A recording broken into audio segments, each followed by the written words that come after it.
If you come up against a ruck who's much taller, then today's video is for you. I'm going to give you a couple of tips of what you can do when you're at the centre bounce or at the stop play to help you try and negate the height difference. Throughout my 14-year AFL career, I was generally, majority of the time, the smallest.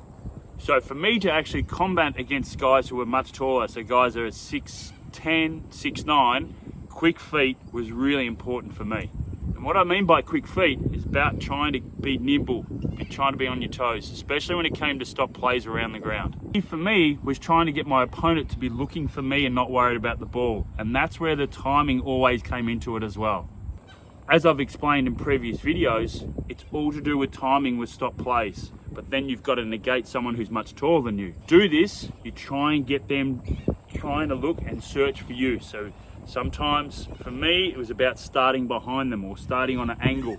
So it was getting them to actually try and turn their head and trying to look for me, but it all comes to do with timing.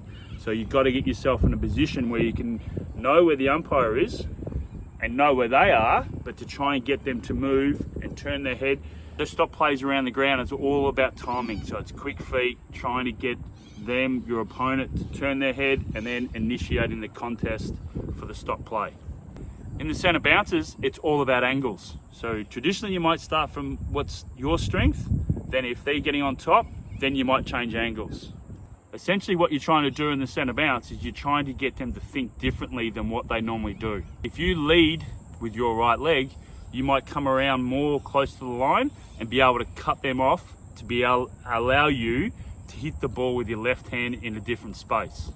So essentially when you come up against a ruckman who's taller than you, you've got to try and put them in two minds. You've got to get them thinking differently. You've got to get them thinking about what you're doing, changing your angles, being on your toes, trying to move as much as you can. If you get them thinking about you, then they're off their game plan and it becomes a massive advantage for what you're trying to achieve, and that's to win the tap.